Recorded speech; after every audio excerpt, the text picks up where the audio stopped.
Chapter 13, Show Business, Snow Business. My classmates were still talking about the party on Monday. Even Mrs. Brisbane chuckled when Richie told the whole story of my triumphant appearance.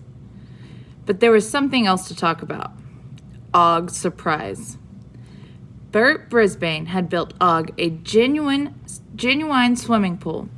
Instead of a large bowl of water, a whole section of the glass box was water, while the rest of it was built up all around with lush green plants.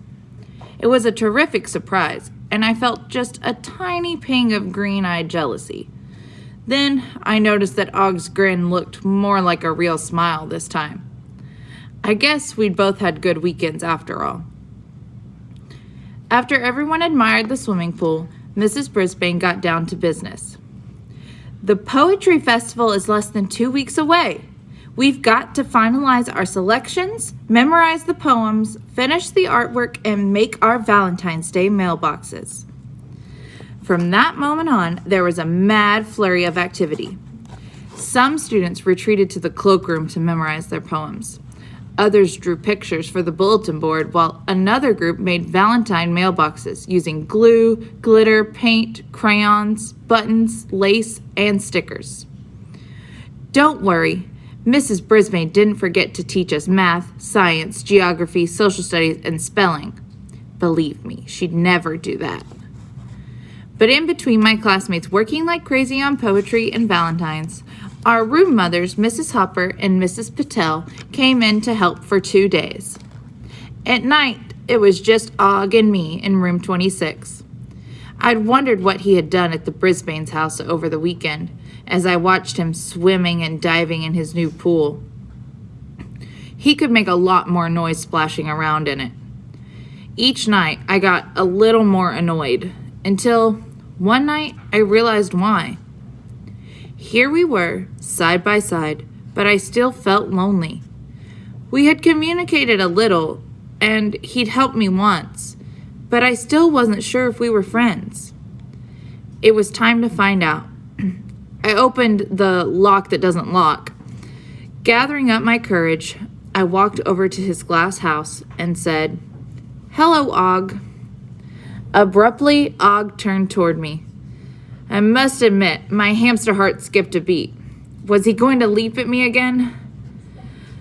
Look, maybe I haven't been much of a pal to you, Og. Maybe I was even a little jealous. But I'd like to try again. This time, instead of leaping, he dove into the water with a gigantic splash. The water splashed up to the top of the box, through the screen, onto my nice dry fur. And if there's one thing that hamsters hate, it's wet fur. My usually fluffy golden coat was drippy, droopy, and dull. If Og was looking for attention, he was about to get it. "Thanks for nothing, Og," I squeaked. "I just want you to know that I have a million friends, so I don't really care if you're my friend or not. So if you're thinking you should be my pal, just forget it." Og just stared at me with that same old smile. "And remember that time you leaped at me?" I continued. "You didn't even scare me." Not wanting to press my luck, I scampered back into my cage. I'd finally told him off, but I didn't feel better. Not one bit. Thursday was the gloomiest day I'd ever seen outside. But inside room 26, the students were far from gloomy. Heidi and Gail were best friends again. Tabitha was friendly with Seth, Saya, Miranda, everybody. The poems were coming along as well. No one except me seemed to notice it was gray, gray, gray outside. In the afternoon, it began to snow. I hopped on my wheel and watched giant circles of lace float to the ground. That sounded so good, I wrote it in my notebook. Giant circles of lace. Those words might turn into a poem someday. The snow continued falling after school let out. It was pretty with all those lacy circles tumbling down from the sky. After a while, the lacy circles turned into a thick blanket of white. It was so quiet you could have heard a frog burp. Not that Og ever did. He was as silent as the snowflakes.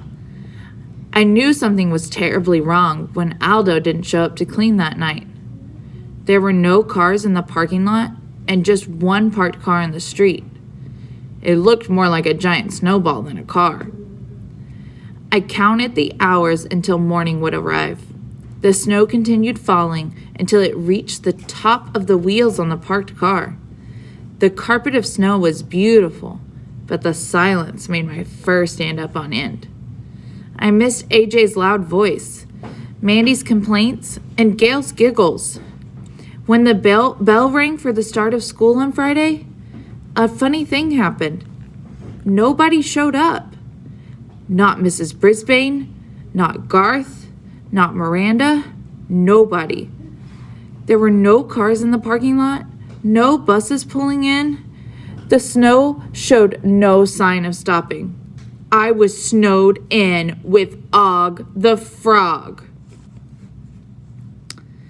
A life without a friend is a life without sun. French proverb.